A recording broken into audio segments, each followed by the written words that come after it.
აი ამ მღვდელს ეხება. ეს მღვდელი მეგობრებო ამბობს ზუსტად იმას, რაც თავის და უნებურად ღმერთმა ისე გააკეთა, რომ ჩვენ აგვიყვანა ჯვარზე.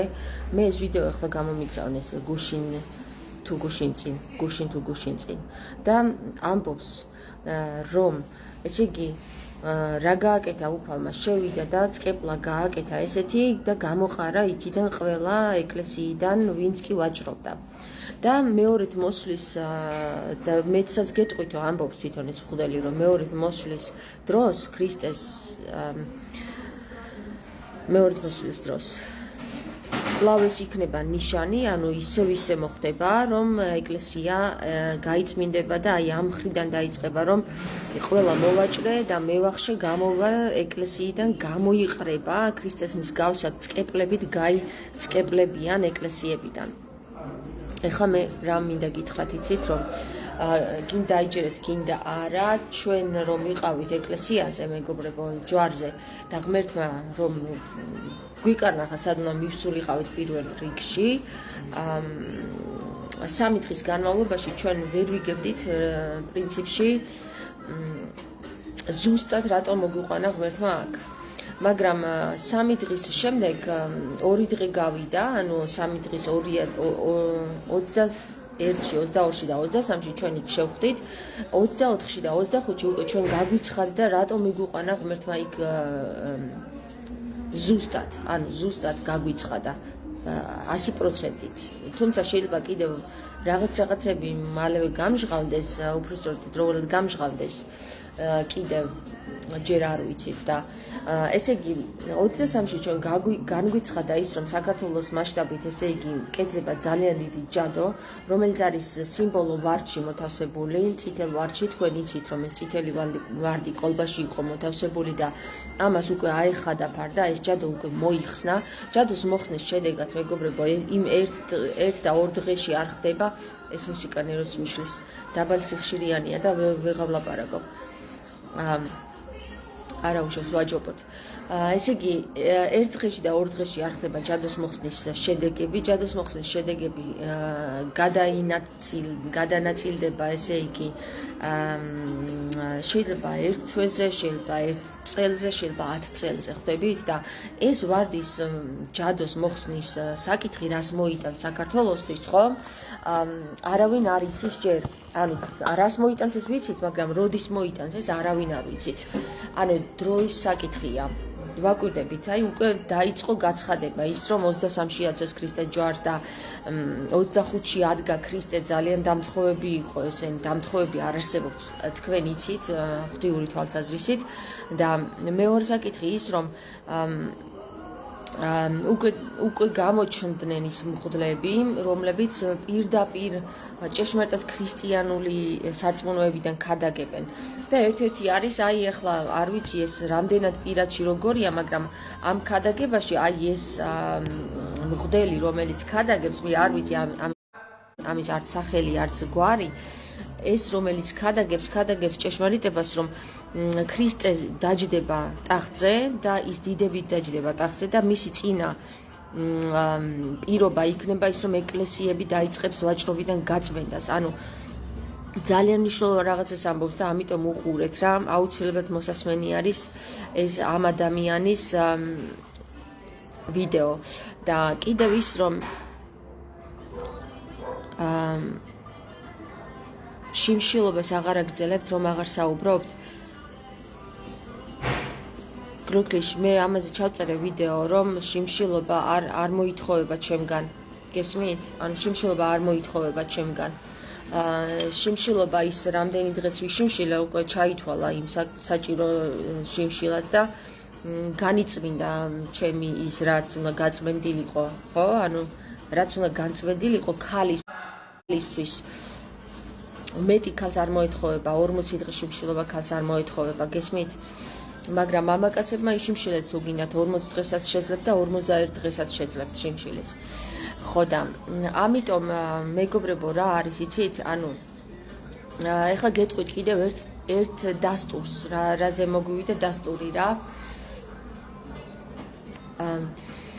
როდესაც ჩვენ იქ ვიყავით, თქვენ გაგეგებათ, რომ მე და თია მივიხილეთ მტრედი, თეთრი მტრედი, რომელიც არის სულიწმინდის სიმბოლო. ეს თეთრი მტრედი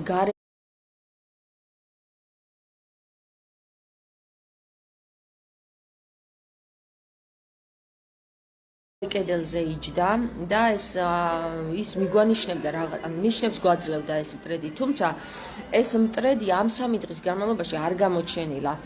ასევე მტრედი არ გამოჩენილა მაშინ, როდესაც ჩვენ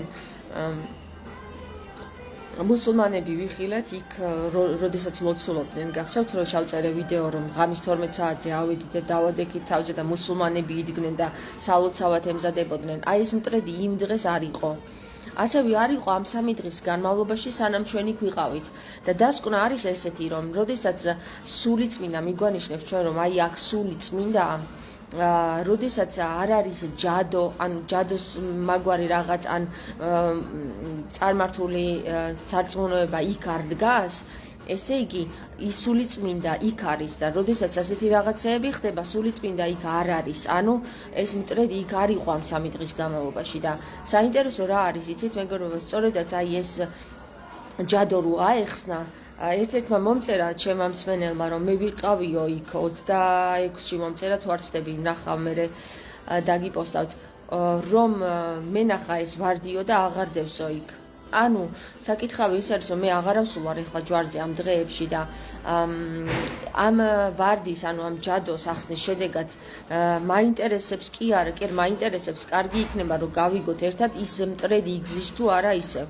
ანუ თუ ის მტრედი ისევ იგზის, ესე იგი სულიწმინდა ისევ დაბრუნდა უკან იმ ადგილზე, ზუსტად იმ ნიშაში, სადაც ეს ჯადო ვნახეთ ჩვენ, ეს კოლბი, ეს ვარდი, ხო? სიმბოლურად როდესაც იქ იყო, მტრედი არ იყო, ეხლა რომ აიღეს ეს ვარდი, როგორც ჩანს აიღეს, იმიტომ რომ მომწერეს, მაცნობეს, არის თუ არა მტრედი დაბრუნებული თავის ადგილზე, მაინტერესებს მე და იქნებ მომწეროთ, ვინც ჯვარზე მოხვდებით ამ დღეებში, მე ვერ მოხვდები ამ დღეებში ჯვარზე, რომ დააკვირდით ზუსტად იმ ადგილზე მარჯვენა ფრთაში, ხო, მარჯვენა ეკლესიის მარჯვენა ჩრდილოეთ მხარე, ავიბენი ახლა სამხრეთი მხრიდან რო იყურები ჩრდილოეთით, აი ამ კედელზე უნდა იჯდეს წესით ეს მტრედი. იქ ნახავთ თქვენ, სადაც მტრედი ცხოვრობს, დასკინტრულებიც არის და ნახავთ სად ცხოვრობს რა ეს მტრედი და იმ ადგილში თუ არ იყო ეს მტრედი, ესე იგი კიდე რაღაცა არის მოსაშორებელი რა და გასაწმენდია. ეხლა ნახეთ, მნიშვნელოვანი არის რა, 29-ში თუ არ ვცდები, 29 აპრილს ჩვენ ვიკრიბებით, ოღონდ არ ვიცი ზუსტად საპატრიარქოს წინ შევიკრიბებით თუ ისევ ჯვარზე შევიკრიბებით, მაგას მე გავაცხადებ. 29-ში ჩვენ ვიკრიბებით იმისათვის, რომ უშუალოდ ჯვრიდან აიღონ ეს დახლი, სავაჭრო დახლი, სანთლების სახით რომ ყიდიან. ამ ქალბატონმა მომწერა სხვათა შორის, არც ეს ვარდი იყო და რომ ვკითხებ სანთელი რა ღირს, 2 ლარზე ნაკლები არც ერთი სანთელი არ იყო. ეს დახლი გამოსატანი არის და მე ვკითხე, რომ რატო არ შეეწინააღმდეგე, მეთქი, რატო არ აიღეს, არ მომცაო ისე უფასოთო და მეთქი თვითონ უნდა შეეწინააღმდეგებოდი, რომ იქ ვაჭრობა არ შეიძლება, ხო იქ იყო ნათლობა მიმდინარეობდაო და აღარ შეუშალე ხელიო, გესმის? ხო და ეს თქვენი გადასაწყვეტია, მაგრამ ყოველ შემთხვევაში ჩვენ ვიკრიბებით ისევ, ანუ მთელი ის ქრისტეს წარმომადგენლობა მივდივართ და პირდაპირ ვიღებთ აი ამ დახს და გამოგვაქვს ეკლესია, არავითარი აჟიოტაჟი იქ არ მოხდება და არავითარი ყვირილწივილი ამ დახს ვიღებთ და გამოგვაქვს გარეთ. ან შევიკრიბებით საპატრიარქოს წინ და იქ ვაცნობებთ საპატრიარქოს, რომ ეს დახლი გამოიტანოს. გადასაწყვეტია ჯერ გადაწყდება ეს როგორ გავაკეთებთ, იმიტომ რომ ქრისტეს ტახტი უკვე დევს, მზად არის ჯვარზე, იქ სადაც ჯვარს აცვეს, ისევ იქ მოვა ქრისტე. სხვაგან არსად არ მოვა, მეგობრებო, არ დაიჯეროთ, რომ იქ იერუსალიმში სადღაცა მიჩქმალულ ადგილზე, სადაც ვითომ დაარქვეს, რომ იქ არის ჯვარცმა მომხდარი, არ არის იქ ჯვარცმა მომხდარი, ჯვარცმა არის ჯვრის მონასტერზე მომხდარი. ისევ იქ ბრუნდება ქრისტე და ისევ იქ ზის ქრისტე. ქრისტეს სიტყვა უკვე იქ დადგა. ეხლა ჩვენ დავინახავთ ხორციელად, როდის გამომჟღავნდება ქრისტე, როდესაც მის სიტყვას შევასრულებთ ქრისტიანი მინუს, ჯერ სიტყვა შესრულებული არ არის, ჯერ სავაჭრო ცენტრი, სავაჭრო დახლი ისევ დგას ეკლესიაში და ქრისტე არ მოვა, არ დაგვენახება მანამდე, სანამ ეს სავაჭრო დახლი არ გამოვა ეკლესიიდან, რადგან ერთადერთხელ განრისხდა ქრისტე ჩვენი წერილების თანახმად და ეს იყო როდესაც ის შედის ეკლესიაში და სავაჭრო დახლებს ხედავს. აი ამ შემთხვევაში, როდესაც ერთადერთხელ რისხდება ჩვენი მაცხოვარი და ჩვენ კიდევ დგავარ და იქ მოხარული თვალებით და დაბრმავებული ყურებით და თვალებით ვყიდულობთ ამ სანთლებს ისევ ეკლესიაში, ეს იმას ნიშნავს, რომ ჩვენ ჯერ ქრისტიანები არ გამხდარვართ, ვინც ესე აკეთებს და ვინც ხედავს და ქრისტესნაირად აპროტესტებს ამ საკითხს, ის არის ჭეშმარიტად ქრისტიანი, იცოდეთ რა, და მასთან დგას ქრისტე.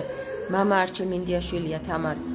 ეს არის მამა არჩილ მინდიაშვილი, ხო და მამა არჩილ მინდიაშვილიც წამოგვეს იქ გადაეცით რა თუ ვინმე იცნობთ.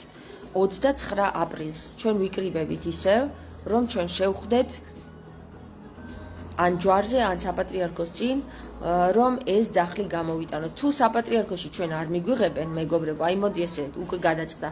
ჩვენ მივალთ საპატრიარქოსთან, დავდგებით და თუ 1 საათის განმავლობაში ჩვენს სიტყვას არ მიიღებენ ყურად, ხო?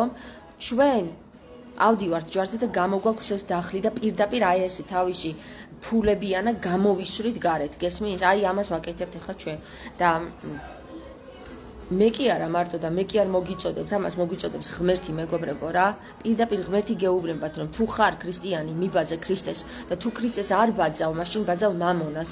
როცა შედიხარ და ეკლესიაში დახლით, სავაჭრო დახლს ისევ ხელს უწყობ, იმითი რომ ფულს აძლევ და სანთელს იღებ. ნებისმიერი ქრისტიანი, რომელიც ეკლესიაში შევა და ნახავს სავაჭრო დახლს და იქ ფულს დადებს, ის არის მამონას მსახური, ის არ არის ჯერ ქრისტიანი. და თუ ქრისტიანი უნდა რომ გახდეს, მაშინ ის პირდაპირ მიდის დახლთან და ეუბნება ამის აქ გაკეთება არ შეიძლება და მოიყვანს მუხტს და თავს, რომელი თავიდან და რომელი მუხლიდან გვეუბნება ჩვენ ქრისტე, რატომ არ შეიძლება. აქედან გამომდინარე, მეგობრო, რა ვიცი, გინდა მღვდლებს დაუძახეთ, გინდა ადამიანებს, გინდა ვისაც გინდა იმას დაუძახეთ, ვინც ქრისტიანი ხარ და ვისაც გული შეგწევ, გული ტკივათ იმის გამო, რომ ჩვენს ქრისტეს ხელს უშლიან მეორთ მოსვლის მოსვლაში, მაშინ გამოჩნდებით თქვენ ადგილზე. თუ არ გამოჩნდებით, მაშინ არ გამოჩნდებით და ეგ იქნება. ეხლა გემშვიდობებით და გაუზიარეთ ეს ვიდეო ყველა იმ ადამიანს, ვისაც თვლით რომ ქრისტიანია, ჭეშმარიტად ქრისტიანი, მე არ ვიძახი ფსევდო ქრისტიანებზე, მე ვამბობ ნებისმიერ მამას, ნებისმიერ მღვდელს, ნებისმიერ მოღვაწეს ბერს თუ ერის კაცს გაუგზიარეთ ეს ვიდეო, რომ 29 აპრილს, არ ვიცი რა დღეა, მართლა გითხრა არ მინახავს, 29 აპრილს ჩვენ ვიკრიბებით საპატრიარქოს წინ და საპატრიარქო თუ არ მიიღებს ჩვენ მოთხოვნას ყურად, ანუ 1 საათის განმავლობაში, როდესაც ჩვენ აი ამ ინფორმაციას გადავცემთ საპატრიარქოს და 1 საათის მერე დახლი არ გამოვა ჯვრის მონასტრიდან გარეთ, ჩვენ მივდივართ თავად და ჩვენ გამოგვაქვს ეს დახლი გარეთ. აი ეს არის ჩემი მოწოდება ბოლოს და ბოლოს. თუ არ იცით რა უნდა გაკეთდეს, მე ვიცი რაც უნდა გაკეთდეს და მარტო მე კი არ ვიცი, ყველა ქრისტიანმა იცის რაც უნდა გაკეთდეს, ხო? ანუ დამეთანხმეთ, სიტყვიერად დამეთანხმეთ, ვინც ეთანხმებით აი ამ საკითხს. და ვინც არ ეთანხმებით, ისინიც იმათაც დამიწერეთ კომენტარი, რატომ არ ეთანხმებით, გესმით? ანუ კი არ ვიჩხუბოთ, გავარკვიოთ საკითხები, რატომ არ ეთანხმებით და თუ ეთანხმებით, რატომ ეთანხმებით. ისიც დამიწერეთ კარგით, პრო და კონტრა. აი ესე გავაკეთოთ. ახლა გაკოცეთ და გაუზიარეთ. აბა თქვენ ველოდებით თქვენს კომენტარებს. მნიშვნელოვანია თქვენი კომენტარები. იცით რატომ, მეგობრებო? იმიტომ რომ როდესაც სიტყვა გამოდის და იწერება, იმას უკვე დიდი ძალა აქვს. დროებით.